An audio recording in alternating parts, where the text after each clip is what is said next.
In the heart of Manhattan, inside Carnegie Hall's iconic auditorium, 2,000 elegantly dressed patrons sat in stunned silence. Crystal chandeliers cast warm light across rows of wealthy donors, corporate executives, and New York's cultural elite. They had paid $500 per ticket for an evening of classical music benefiting homeless veterans. They expected professionalism. They expected polish. They expected entertainment.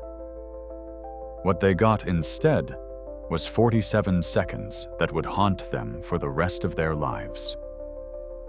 At the grand piano sat a black man in his early 50s, wearing an ill-fitting second-hand suit that hung awkwardly on his thin frame.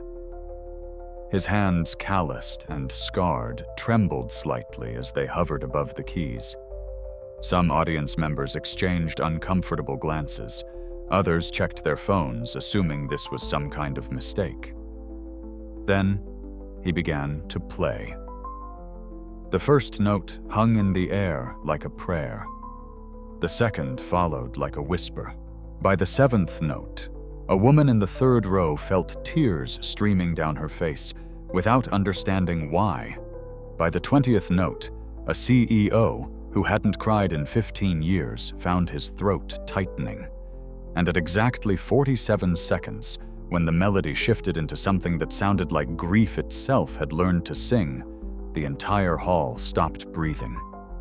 No one moved. No one coughed. No one dared break whatever sacred thing was happening on that stage. But to understand this moment, to truly comprehend why 2,000 people sat frozen in their seats as tears rolled down their cheeks, we need to go back.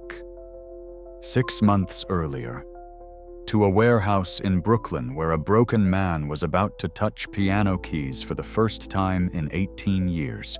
This is his story. The warehouse smelled of dust and forgotten things. Darius Wright pushed his cleaning cart through the maze of storage units, his work boots echoing on the concrete floor. At 52, he had the kind of tired that sleep couldn't fix. The kind that settled into your bones and made a home there. He'd been working for Brooklyn Storage Solutions for 3 months. It was his longest job in 5 years.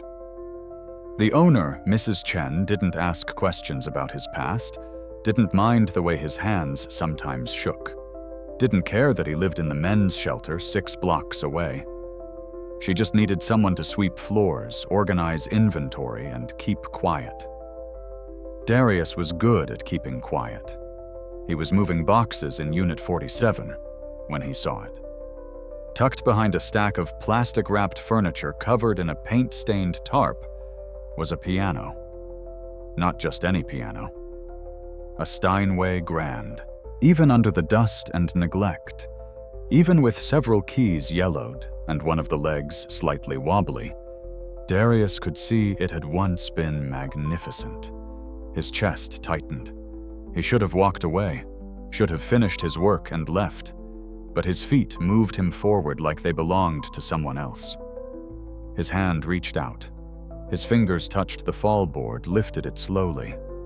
The keys stared back at him like old friends he'd betrayed. He pulled his hand back as if burned. 18 years. It had been 18 years since he'd touched a piano. 18 years since he'd let himself even think about music. The memories lived behind a door in his mind that he'd locked, bolted, and buried. Opening it meant drowning, and Darius had fought too hard to stay above water. He was backing away when a voice cut through the silence. "I didn't know you played." Darius spun around. Catherine Morrison stood in the doorway of the unit, arms crossed, watching him with sharp, assessing eyes. She was the kind of woman who wore her wealth casually, but unmistakably. Tailored pants, silk blouse, a watch that cost more than Darius made in a year. She rented 3 units at the warehouse for her late husband's collection of instruments and art.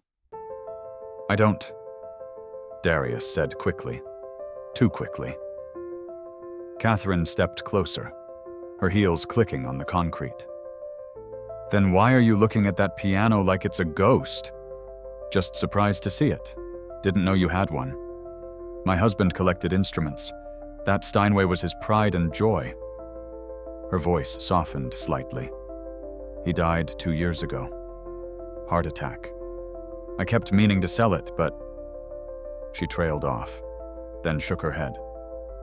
Can you play No, ma'am? You're lying. Darius met her eyes. Catherine Morrison wasn't the kind of woman you could fool easily.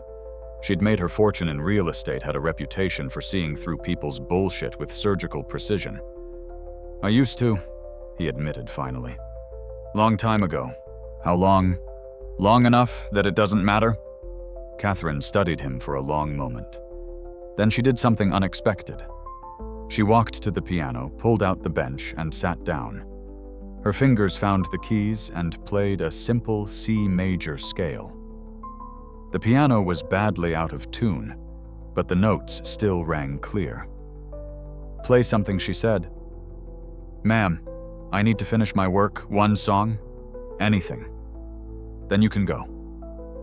Darius felt something twist in his chest. The door in his mind rattled. I can't. Can't or won't both. Catherine stood up from the bench. For a moment, Darius thought she was going to push harder, but instead she just nodded. Fair enough. She walked toward the door, then paused. But you should know something, Mr. Wright. I've been around musicians my whole life. My husband was a violinist. My daughter studied cello at Juilliard. And I know what it looks like when someone who truly loves music sees an instrument. She looked back at him. Whatever happened to you, whatever reason you stopped playing, it's eating you alive. I can see it in your eyes. Then she left him alone with the piano and the ghosts. Darius should have finished his shift and left. Should have locked up Unit 47 and never opened it again. But that night after his work was done, after Mrs. Chen had gone home and the warehouse was empty, he found himself standing in front of the piano again. His hands hung at his sides. The left hand was wrong, had been wrong for 18 years. The ring finger and pinky finger were gone, lost to an IED in Fallujah. The stumps had healed into rounded nubs. For years he'd hidden that hand in his pocket, ashamed of what it represented, what it had cost him. Slowly, carefully, he sat down on the bench. The last time he'd sat at a piano, he'd had all 10 fingers. The last time he'd played, he'd had a wife, 2 children, a mother who called him her miracle boy. The last time music had poured from his soul through his hands, he'd been a different man living in a different world.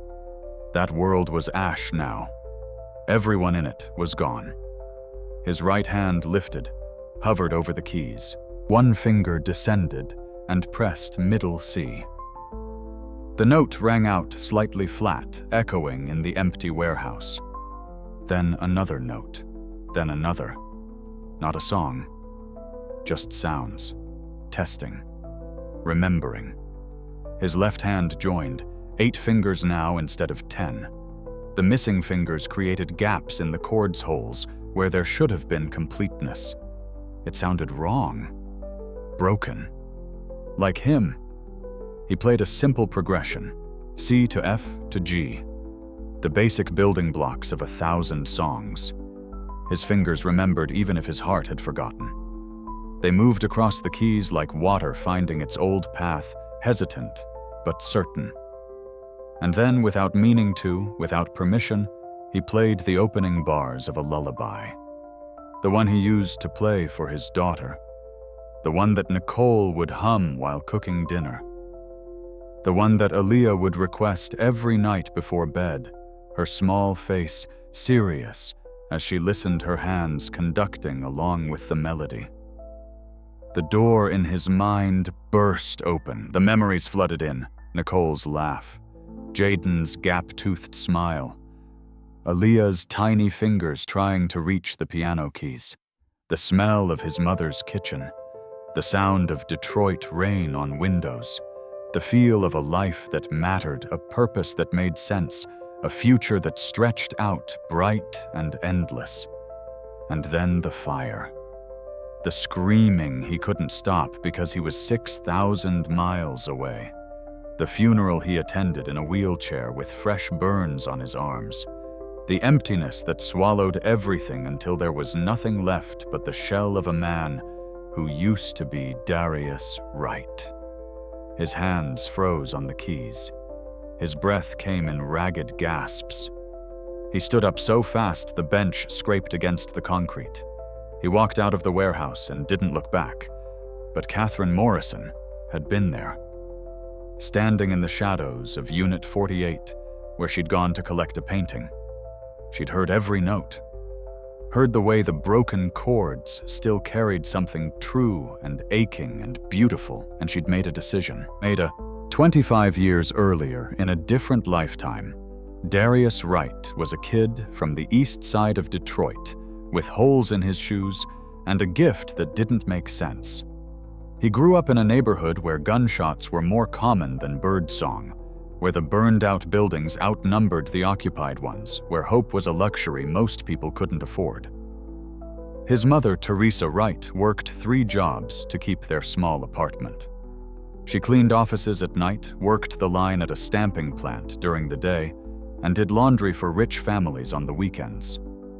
Darius barely saw her, but when he did, she was always smiling, always telling him he was going to be someone, going to get out, going to make something of himself. He found the piano at New Hope Baptist Church when he was 7 years old. Pastor Williams let the neighborhood kids use the church basement for after-school programs. Most kids played basketball or did homework. Darius wandered into the sanctuary one day and saw it sitting there. An old upright piano keys, chipped and stained, but to 7-year-old Darius it looked like magic. He pressed one key, then another. The sounds fascinated him.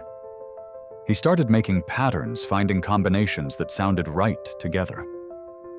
Pastor Williams found him there 3 hours later, still playing, having taught himself the beginning of Amazing Grace by ear. Boy, the pastor said, you got something special in those hands. Pastor Williams made a deal. Darius could practice on the church piano every evening after dinner, but he had to keep his grades up and stay out of trouble. For the next 10 years, Darius lived at that piano. While other kids were out on the streets, he was in the church basement teaching himself to read music, learning classical pieces from library books, pouring everything he couldn't say into the keys. His mother would sometimes stop by after her night shift, sit in the back pew, and cry quietly as she listened to her son play Chopin and Rachmaninoff. "That's my miracle boy," she'd whisper. "That's my gift from God." By the time Darius was 17, he was good enough that Pastor Williams called in a favor. Got him an audition at Berklee College of Music in Boston. The audition panel sat stone-faced as this skinny black kid from Detroit played Beethoven's Moonlight Sonata with such raw emotion that the head of the piano department had to leave the room to compose himself. Full scholarship, room and board included. A way out. Teresa Wright worked overtime for 2 months to buy Darius a decent suit and a one-way bus ticket to Boston. The night before he left, she held his face in her work-rough hands and said, "Baby, you're going to change the world with that gift. I know it. I feel it." He believed her. Berklee was a different planet. Darius had never seen so many instruments, so much talent, so much possibility in one place. He studied classical piano, but fell in love with jazz. The improvisation, the freedom, the way you could take pain and turn it into something beautiful in real time. He met Nicole in his sophomore year. She was a nursing student at Northeastern, came to one of his recitals because her roommate dragged her. Darius played Gershwin that night, and afterward Nicole found him backstage and said, "That made me forget every bad thing that ever happened to me." They were married 2 years later in Pastor Williams' church, with Darius's mother crying happy tears in the front row, and Darius playing Pachelbel's canon as Nicole walked down the aisle. Life became beautiful in ways Darius hadn't known were possible. He graduated top of his class, started getting gigs at Boston's best jazz clubs, built a reputation. People started calling him Magic Hands Wright because of the way he could make a piano sing. The money wasn't huge, but it was enough. Enough for a small house in Dorchester. Enough for Nicole to cut back to part-time at the hospital. Enough to plan for a future. Jaden was born in 2001. A healthy baby boy with Nicole's eyes and Darius's long fingers. Darius played for him every night, watched those tiny hands try to grab at the piano keys, imagined teaching his son everything he knew. Aaliyah came 2 years later. A firecracker from day one, always laughing, always moving. She loved music even more than Jaden did. By the time she was 3, she could hum entire melodies back after hearing them once. Darius's career was taking off. He'd recorded an album, got offers to tour, had managers calling wanting to represent him. Life was opening up like a flower, revealing beauty after beauty, and Darius thanked God every day for his blessings. Then his mother called. The cancer had spread faster than anyone expected. Pancreatic. Stage 4. She had maybe 6 months. The treatment was expensive, far beyond what Medicare would cover. Teresa refused to let Darius derail his career to pay for it, but Darius wouldn't hear it. This was the woman who'd worked herself to the bone to give him a chance. He'd find a way. The Marines recruiter's office was 2 blocks from his house. They were offering signing bonuses, immediate benefits, comprehensive medical coverage for family members. Darius was 28, which was older than most recruits, but his college degree made him officer material. They could fast-track him, get him in, get his mother covered. Nicole begged him not to go, said they'd find another way. But Darius had made up his mind. 6 years of service. That's all it would take. He'd serve his country, save his mother, come home to his family. Simple. He shipped out to boot camp in March 2004. By September, he was in Fallujah. Iraq was nothing like Darius had imagined. The heat was oppressive, the danger constant, the futility of it all crushing. He was a Marine officer, leading young men barely out of high school through streets where every window could hide a sniper, every pile of trash could hide a bomb. He tried to hold on to music in his head, would replay concerts in his mind during long watches, would hum jazz standards under his breath on patrol, would write letters to Nicole describing the melodies he'd compose when he got home, the songs he'd teach their children. His mother died in November 2004. Darius got the Red Cross message while on patrol. Couldn't leave his post. Couldn't go home. Couldn't even cry until 3 hours later when his shift ended and he broke down in a supply tent, sobbing into his hands, while his lieutenant stood guard outside. He missed the funeral, missed saying goodbye, missed playing at her service the way he'd always promised he would. "It's okay, baby," Nicole said over the scratchy phone line. "She knew you loved her. She knew." Darius told himself he'd make it up to his family when he got home. Just a few more months. Just a little longer. On February 14th, 2005, Valentine's Day, Darius's unit was clearing a building when the IED went off. He remembered the flash, the heat, the pressure wave that threw him 15 feet, the screaming, then nothing. He woke up 3 days later in a military hospital in Germany. His left hand was bandaged, but he could feel that something was wrong. The doctor, a kind-faced woman from Ohio, told him as gently as she could, The explosion had severed his ring finger and pinky finger. They'd tried to save them, but the damage was too extensive. Darius stared at the ceiling and felt his future collapse.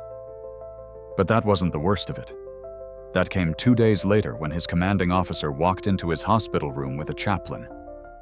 There'd been a fire back in Boston, an electrical fault in their house in Dorchester. It happened at night fast.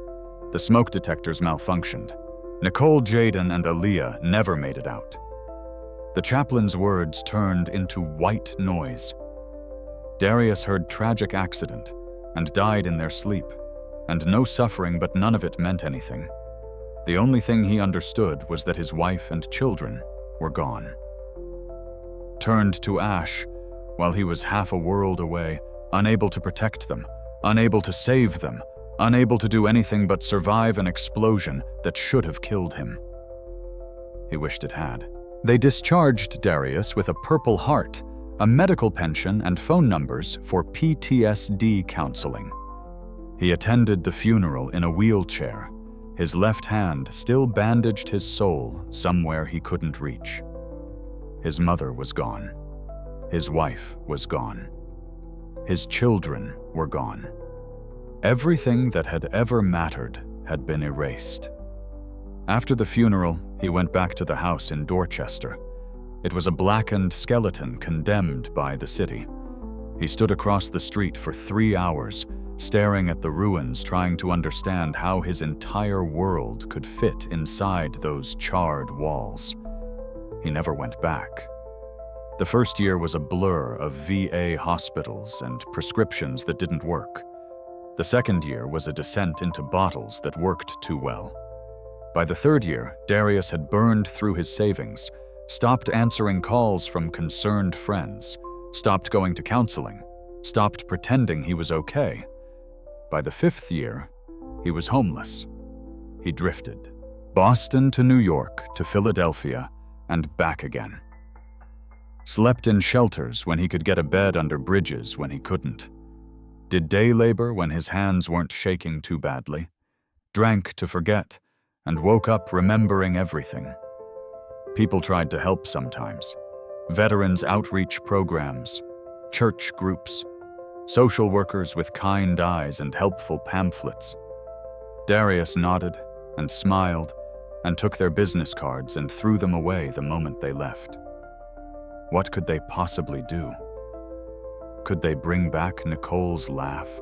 Could they resurrect Jaden's bright future? Could they undo the moment Aaliyah stopped breathing in her sleep? No, they couldn't. So what was the point?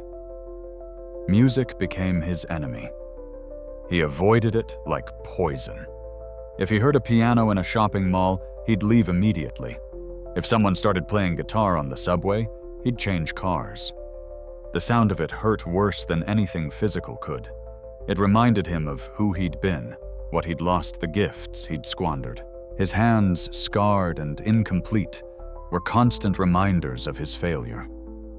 He'd been given talent, given opportunity, given everything, and he'd lost it all. The missing fingers felt like justice, like punishment for not being there when his family needed him most. By the time Darius landed in Brooklyn, he was 52 years old and barely recognized the man he'd once been. He'd aged hard the way street living ages you. His face was weathered, his body thin, his hands rough from manual labor. The men's shelter on Flatbush Avenue had a bed available 3 nights a week if you showed up early enough. The other nights, Darius slept in Prospect Park or in the doorways of closed shops. He'd learned which stores wouldn't call the cops, which neighborhoods to avoid after dark, which soup kitchens served the biggest portions. Getting the job at Brooklyn Storage Solutions felt like winning the lottery. Mrs. Chen hired him on the spot after he helped her move a heavy filing cabinet. She paid minimum wage under the table, didn't require ID or references, just showed up and work hard. It was honest work, simple work, the kind of work where you didn't have to think or feel or remember. Darius liked it that way. He'd been there 3 months when he found the piano. 3 months and 2 days when Catherine Morrison caught him touching it. Darius didn't expect to see Catherine Morrison again. Rich people came and went from their storage units, but they rarely noticed the help. But 2 days after their conversation in Unit 47, she showed up at the warehouse specifically to find him. "Mr. Wright," she said, "I have a proposition for you." Darius was hauling trash to the dumpster. He wiped sweat from his forehead with his good hand. "I don't do propositions, ma'am. Hear me out." Catherine pulled out her phone, showed him something on the screen. It was a flyer for a charity gala. "3 months from now, I'm hosting a fundraiser at Carnegie Hall for homeless veterans. We're featuring various performances throughout the evening. I want you to play piano." Darius actually laughed. "You're joking." "I don't joke about Carnegie Hall. Ma'am, I haven't played in 18 years. And even if I wanted to, which I don't, I can't." He held up his left hand, showing her the missing fingers. "Not anymore." Catherine looked at his hand without flinching. "I know about you, Mr. Wright. I did some research after I heard you play the other night. Darius Wright, Berklee graduate, former jazz pianist, Purple Heart recipient. I found your old album online. You were extraordinary." The word extraordinary hit Darius like a fist. He turned away. "That person's dead." "No," Catherine said firmly. "He's not. I heard him 2 nights ago in that warehouse, playing a broken piano with 8 fingers and more soul than most people manage with everything intact. I can't do what you're asking." "Yes, you can." "I won't." Catherine was quiet for a moment. Then she said, "The gala is raising money for veterans who've lost everything. Men and women who served their country and came home to nothing, who are living on the streets fighting battles nobody sees, carrying grief that's crushing them." She paused.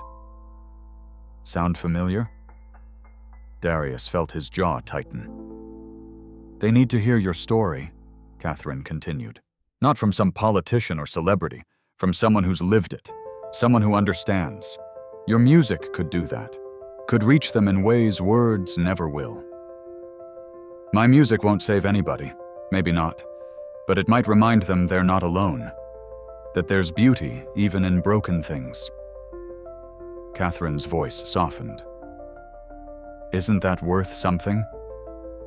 Darius wanted to say no, wanted to tell this rich woman with her charity galas and good intentions to leave him alone. But something in her eyes stopped him. Not pity. Something else. Recognition, maybe. Like she understood that he was barely holding on, that saying yes might break him completely. "I need to think about it," he heard himself say. Catherine nodded. "The gala is December 15th. I'll hold a spot for you until the end of November. If you decide to do it, come find me. If not, I'll understand." She handed him a business card with her number and walked away. Darius stood in the Brooklyn winter sun, holding the card, feeling the door in his mind rattle again. For 2 weeks, Darius avoided Unit 47. Did his work, kept his head down, tried to forget Catherine's offer. But the piano called to him. At night, lying on his cot at the shelter, he could hear it in his mind. The sound of those out-of-tune keys, the feel of ivory under his fingers, the memories that came with it. On a Tuesday night when the warehouse was empty and the city was quiet, Darius unlocked Unit 47 and sat down at the piano again. His hands shook as they found the keys. He played a single note, let it ring out in the silence. Then another. Then a chord. The sound was both familiar and alien, like hearing your own voice on a recording and not quite recognizing it. He started to play the lullaby again, the one he'd played for Aaliyah. But this time, he didn't stop when the memories came. He let them wash over him, let himself remember. Nicole singing in the kitchen, her voice slightly off-key but full of joy. Jaden, at age 5, standing next to the piano, trying to mimic his father's hand positions. Aaliyah, curled up on the couch, her eyes heavy with sleep, asking for one more song, always one more. His mother in the church pew, tears on her face, whispering prayers of gratitude. The memories hurt. God, they hurt. Like reopening wounds that had never properly healed. But underneath the pain was something else. Something he'd forgotten in 18 years of running. Love. These people had been real. Their lives had mattered. And the music he'd made with them for them because of them that had been real too. Hiding from it didn't honor their memory. It erased them all over again. Darius tried to play a full piece, something from his Berklee days, a jazz standard he used to perform at clubs. His right hand remembered the melody perfectly. Muscle memory was a strange thing surviving decades of disuse. But his left hand struggled. The missing fingers created gaps in the chords that sounded wrong. He couldn't make the bass line work properly, couldn't create the full sound he remembered. The music came out broken, incomplete. He tried again. Adjusted his technique, tried to compensate with different fingerings. It was better, but still not right. He'd spent 20 years building a specific way of playing, and that way required 10 fingers. Frustration welled up in his chest. His hands slammed down on the keys in a discordant crash. He stood up ready to walk out, ready to tell Catherine Morrison to find someone else, someone whole, someone who could actually play. But then he sat back down, and he started to improvise. Instead of trying to play the old way he played, the only way he could. 8 fingers creating their own harmony. The missing notes became space. Silence became part of the music. The imperfections became the point. He played for an hour. Not pieces he knew, but something new. Something that incorporated the brokenness instead of fighting it. Music that sounded like loss and survival, and the strange, terrible beauty of still being alive when you thought you died with everyone you loved. When he finally stopped, his face was wet with tears. For the first time in 18 years, the tears weren't just grief. They were release. Darius called Catherine Morrison the next morning from a payphone on Flatbush Avenue. "I'll do it," he said when she answered. "I'll play at your gala." There was a pause on the other end. Then Catherine said, "Thank you, but I have conditions. Name them. No introduction with my name, no background story, no interview. I play, and then I leave." "That's it. Agreed. And I'm not doing this for the audience. I'm not doing it for your charity or for veterans or for anyone else." His voice caught. "I'm doing it for my family, the one I lost. That's the only reason." Catherine was quiet for a long moment. Then she said, "Mr. Wright, that's the best reason there is. I need access to a piano to practice. That's Steinway in your unit. It's yours. I'll have it tuned and give you a key. Practice whenever you want. 3 weeks until the gala. 3 weeks." Darius hung up the phone and stared at the Brooklyn street. Cars passed.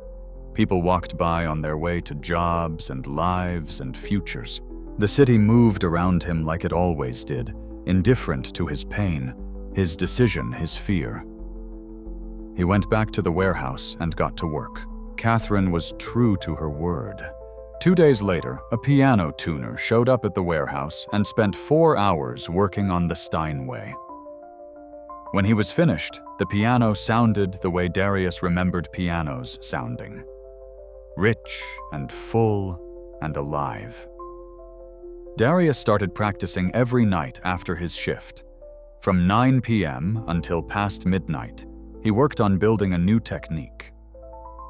8 fingers meant rethinking everything. He couldn't play the same way he used to, so he had to invent something else. He studied jazz pianists who'd overcome disabilities. found recordings of players who'd lost fingers or mobility and adapted, learned their tricks, their workarounds, their refusals to let limitation define them. But more than that, he wrote. He started composing a piece specifically for 8 fingers, something that incorporated the gaps, made them essential rather than deficient. He called it what it was, what it had to be, for Nicole and the kids. The first movement was memory, the happy times, Sunday mornings and birthday parties and ordinary moments made extraordinary by love. The melody was sweet but simple, the kind of thing a child could hum. The second movement was loss, the dissonance of a world torn apart. The absence where presence used to be, the silence that screamed louder than any sound. The third movement was survival. Not triumph, not victory, but the quiet persistence of still breathing, still moving, still existing in a world that had taken everything. And the fourth movement was gratitude, for having had them at all, for the years that were cut short but still counted, for the love that survived even after death took the beloved. It wasn't a happy piece, it wasn't meant to be, but it was honest.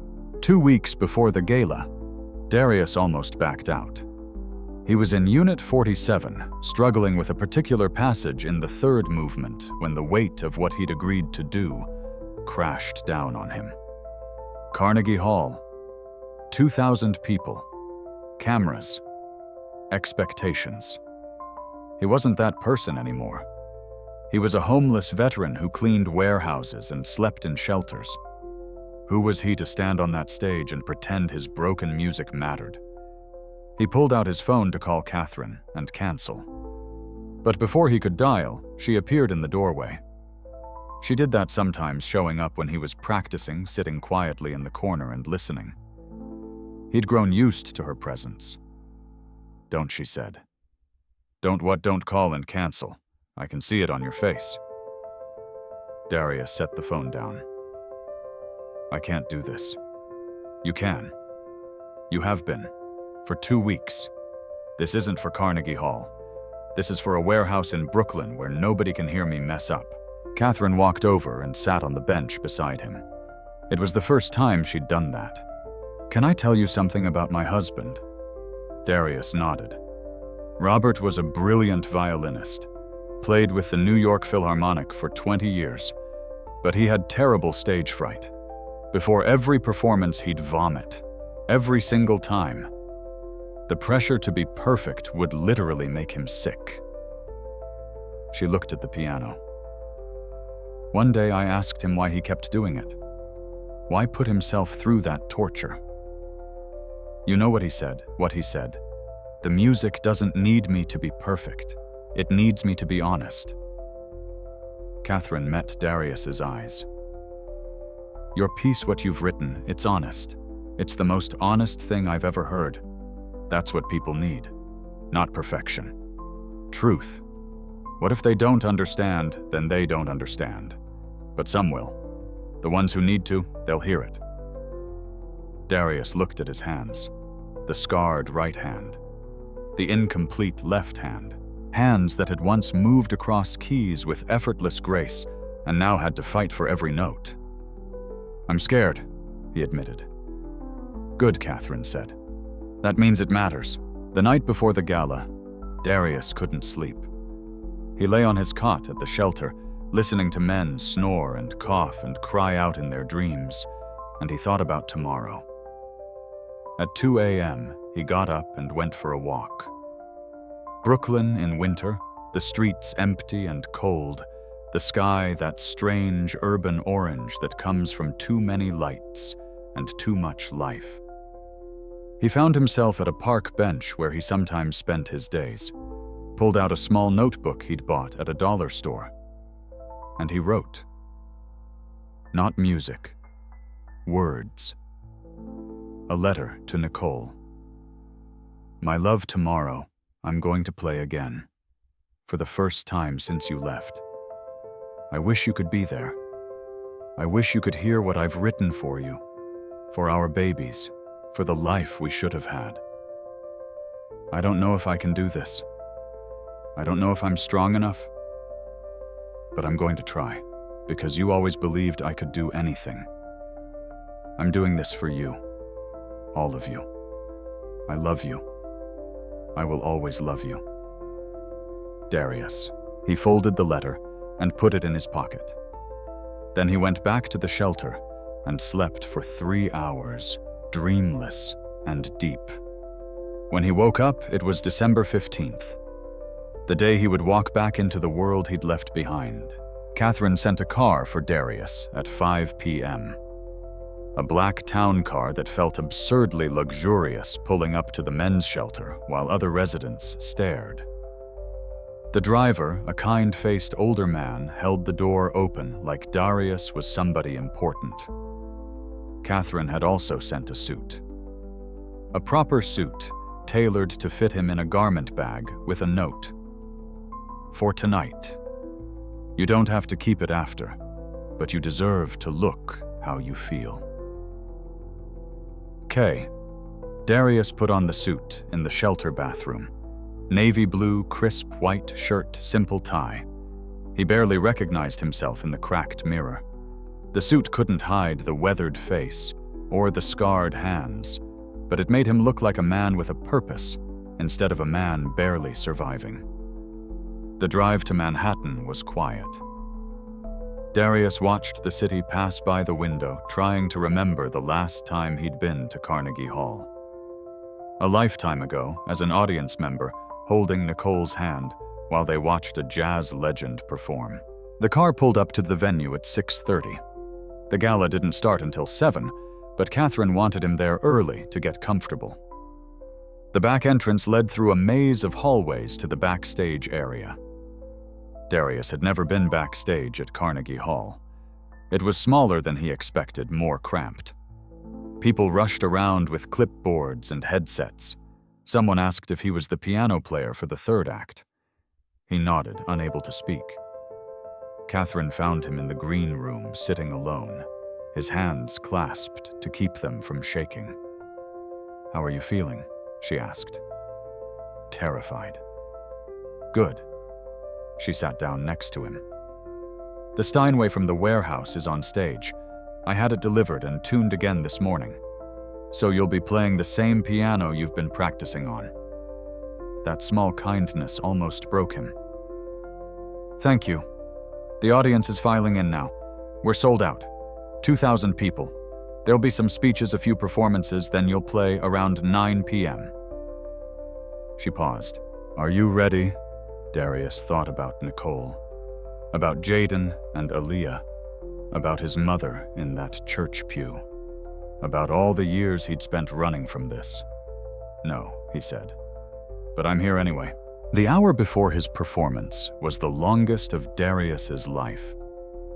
He could hear the gala happening beyond the walls, speeches about veteran homelessness, statistics about PTSD and suicide rates, a cello performance that was technically perfect and emotionally hollow. At 8:55, a stage manager came to get him. 5 minutes, Mr. Wright. Darius stood. His legs felt weak. Catherine walked with him to the stage entrance. "Remember, she said they don't need perfect. They need honest. What if I freeze? Then you freeze. But I don't think you will. I think when you sit down at that piano, you'll remember why you're here." The stage manager motioned. It was time.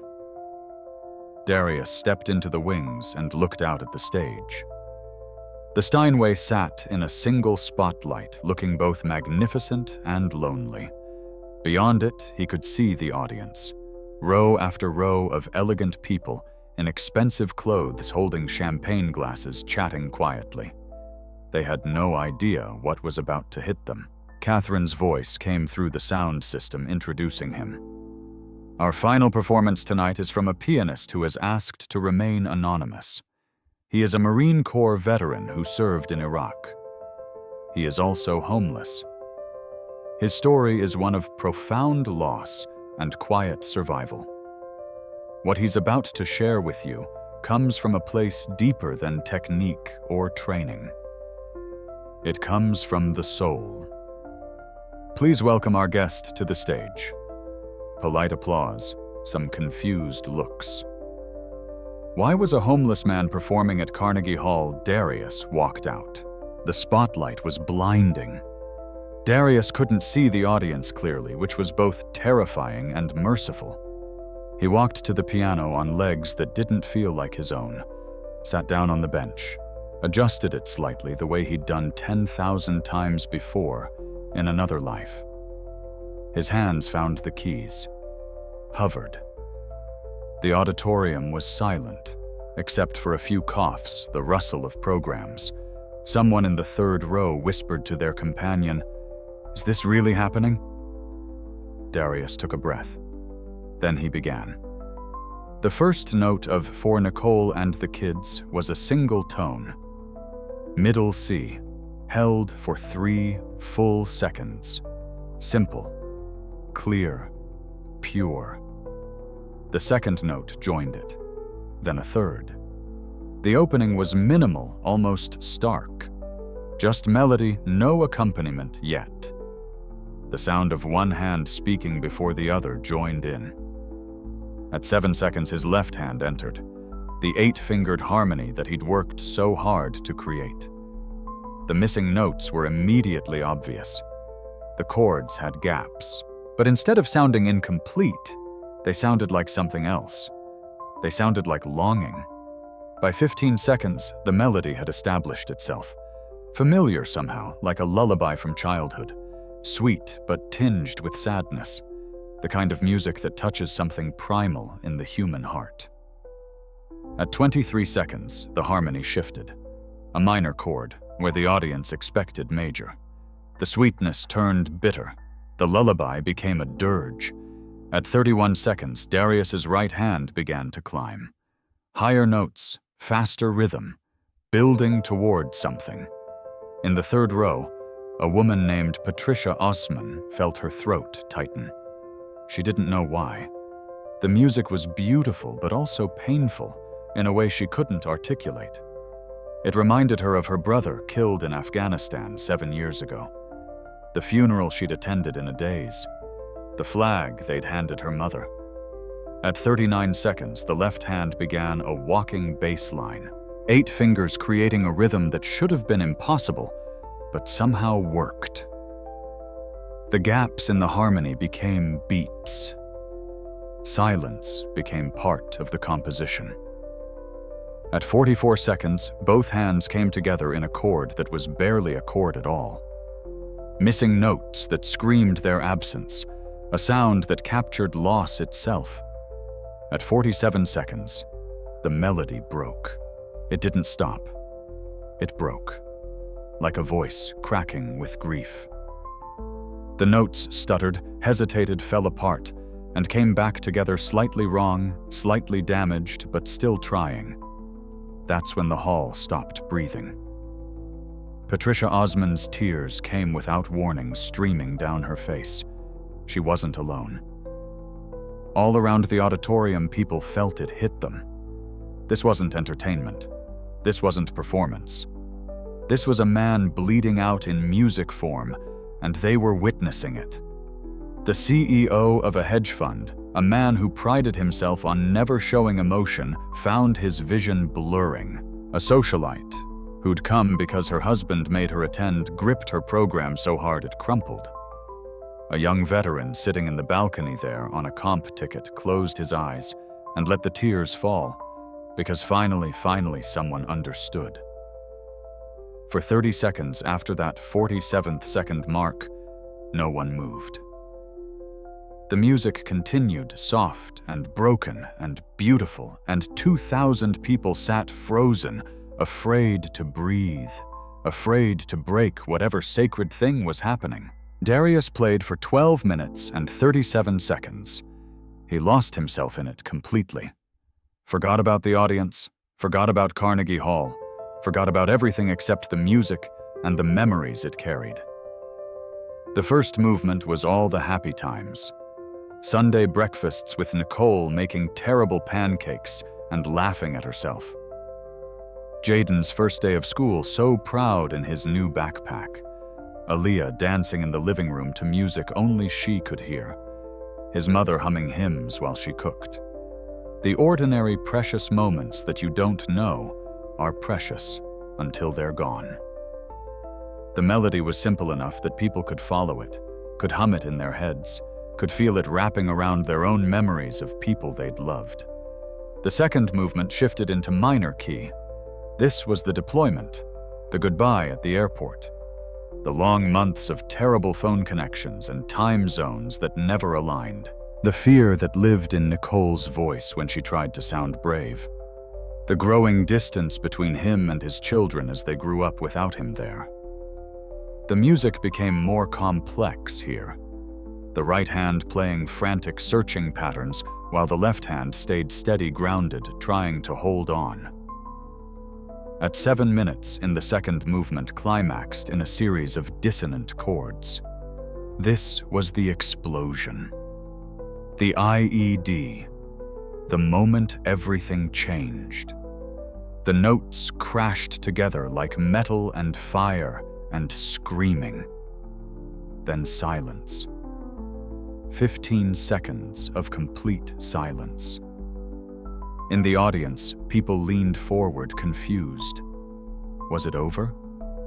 Had something gone wrong? Then a single note, high and fragile. The third movement beginning. This was after. This was the hospital, the bandaged hand, the missing fingers, the phone call from the chaplain, the words tragic accident and didn't suffer and so sorry for your loss. The music here was sparse, notes separated by space. Each sound isolated alone, disconnected from the others. The loneliness of grief translated into pure sound. Darius's face was wet with tears, but his hands never stopped, never wavered. He played through the pain because that's what you do. You play through it because stopping means surrendering, and he'd promised Nicole and the kids that he'd see this through. The third movement lasted the longest. 5 minutes of musical depression, of drinking and homelessness and wishing you'd died too, of days that blurred into years, of forgetting what happiness felt like. But then slowly, barely perceptible at first, something changed. A new melody emerged. Not happy, not triumphant, but persistent. The fourth movement. This was survival. Not because you wanted to, but because your body kept breathing despite your mind wanting to stop. This was waking up in a shelter and going to work. This was touching piano keys for the first time in 18 years and feeling something crack open inside you. This was remembering that love doesn't end when the beloved dies. It transforms, becomes something you carry instead of something you share. But it's still there, still real, still worth honoring. The melody grew stronger. The left hand's broken chords became a heartbeat, irregular but steady. The right hand soared above it, finally allowing itself to feel something other than pain. At 11 minutes, Darius played a phrase from the lullaby he used to play for Aaliyah. But this time, it wasn't sad. It was grateful. Thank you for existing. Thank you for those years. Thank you for teaching me what love means. The music built toward the final minute, not to a grand crescendo, but to something quieter, more intimate. Both hands playing the same melody, now working together, 8 fingers creating something whole, despite being incomplete. The last phrase was the same as the first. Full circle, but played with different understanding. What had been loss at the beginning was acceptance at the end. The final note was middle C again, held for a long time. Then released slowly, carefully, like letting go of a hand you've been holding for years. Then silence. For 45 seconds, no one made a sound. Darius sat at the piano, his head bowed, his hands still on the keys. He was shaking. The performance had taken everything he had. He felt hollowed out, emptied, like he'd poured his entire soul into those 12 minutes and had nothing left. In the third row, Patricia Osman wept openly, not bothering to wipe her tears. In the 10th row, the CEO stared at his hands, thinking about his own father, a Vietnam vet who'd never talked about the war and died with those stories locked inside him. In the balcony, the young veteran, barely 25, felt something loosen in his chest. For 2 years since coming home from Afghanistan, he'd felt like no one understood, like he was speaking a language nobody else could hear. But this man, this stranger, had just spoken it perfectly. Catherine Morrison sat in the 2nd row, tears streaming down her face, understanding for the first time in her life what her husband had meant. This was what honest art looked like. This was what it meant to give everything. Then someone started clapping. It was the young veteran in the balcony. Slow claps, at first deliberate, like each one cost something. Others joined, one by one, then in groups, then all at once. 2,000 people rose to their feet. The standing ovation crashed over Darius like a wave. People weren't just clapping. They were crying. They were holding each other. They were experiencing something they couldn't name, but knew was important. Darius stood slowly, turned to face them, saw the faces he couldn't see during the performance, saw their tears, their respect, their understanding. He didn't bow, didn't smile, just stood there for a moment, acknowledging them. Then he walked off stage. The backstage area had transformed into chaos. People wanted to meet him. Reporters pushed forward with cameras. Board members from veteran organizations thrust business cards at him. A record label executive blocked his path, already talking about albums and tours and opportunities. "Mr. Wright." "That was extraordinary, sir. I represent the Veterans Music Project. We'd love to." "The Times wants an exclusive interview." "Have you considered recording this?" "We could." Darius pushed through them, all searching for the exit. His chest felt tight. The walls were closing in. Too many people. Too many expectations. This wasn't what he'd agreed to. Catherine appeared, running interference, her voice sharp and commanding. "Give him space. Everyone step back. Now." The crowd parted reluctantly.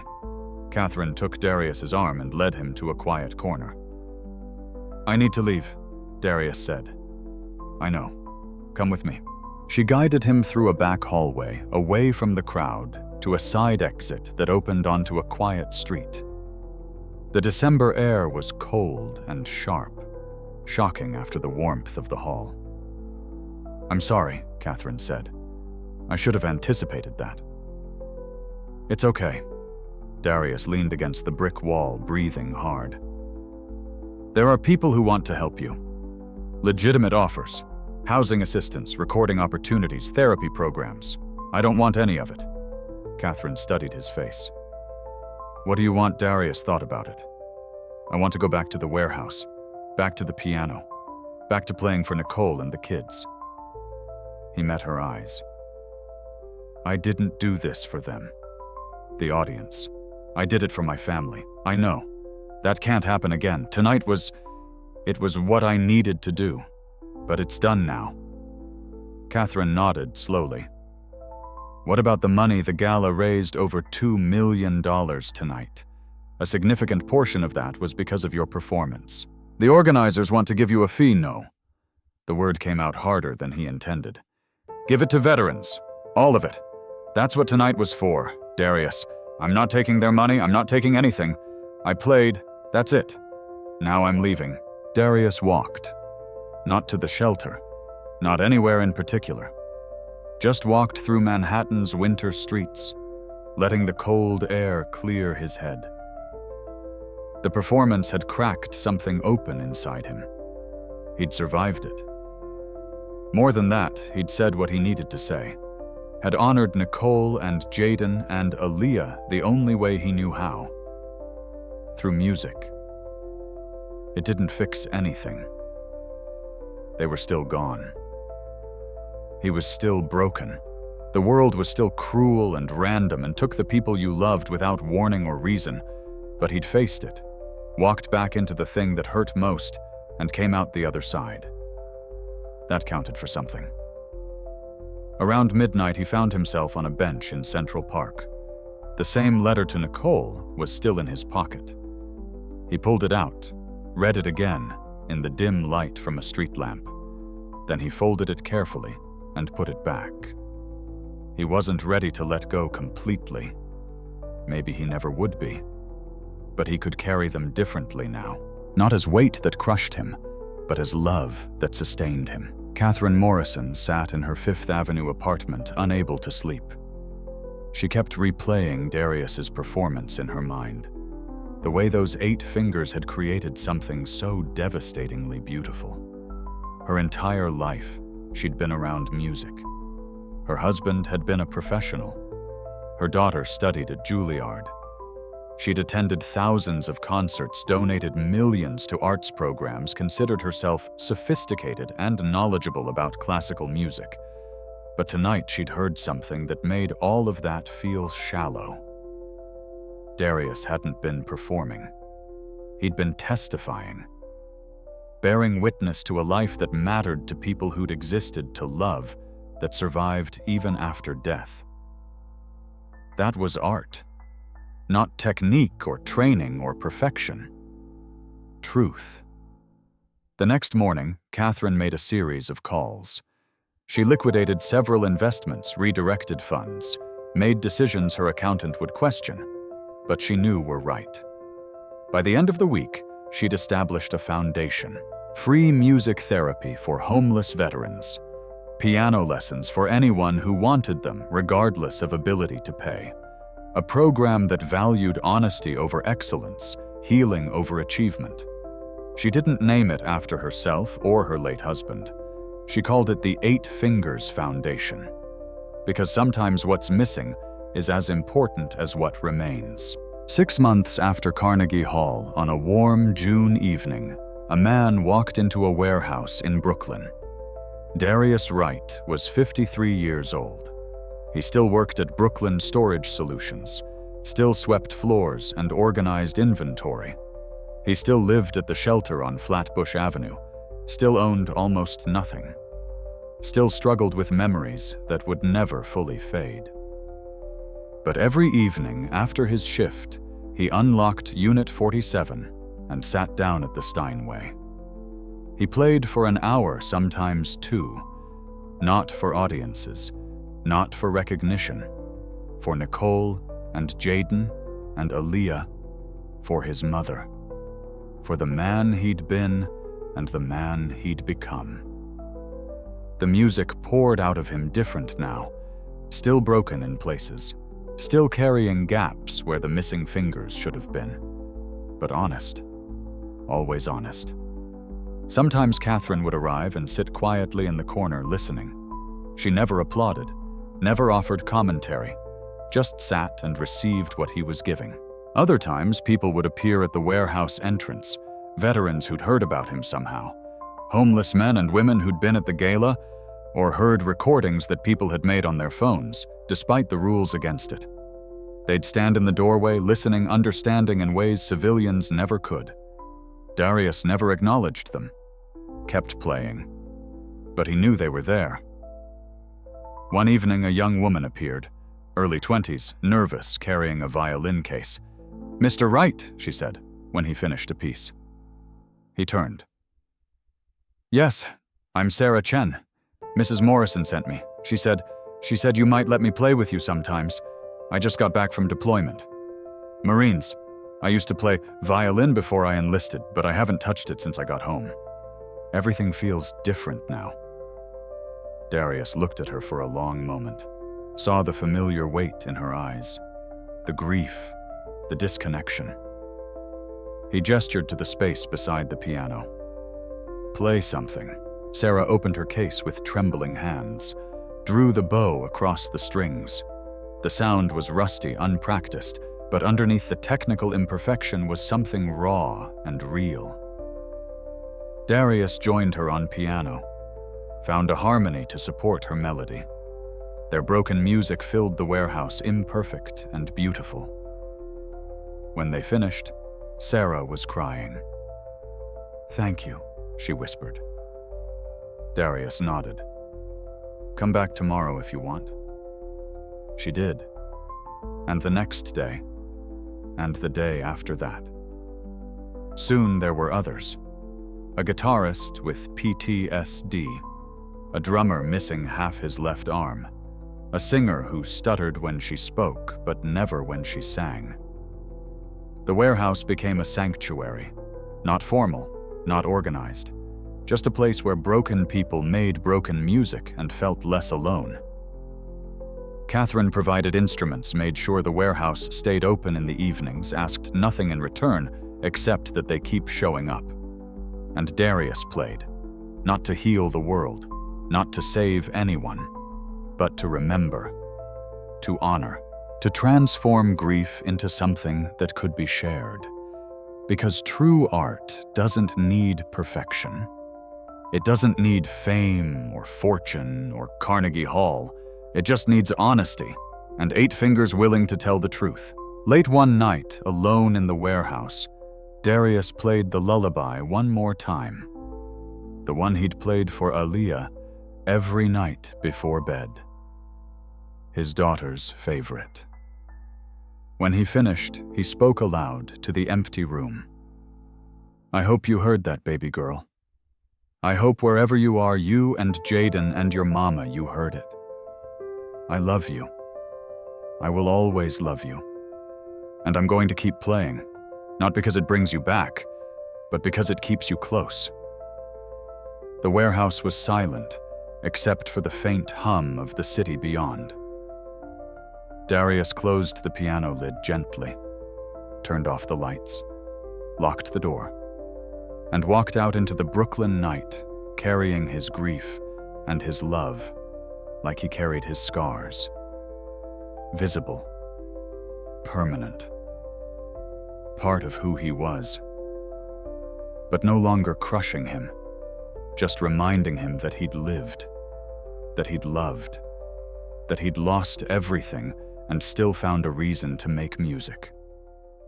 That in the end was enough.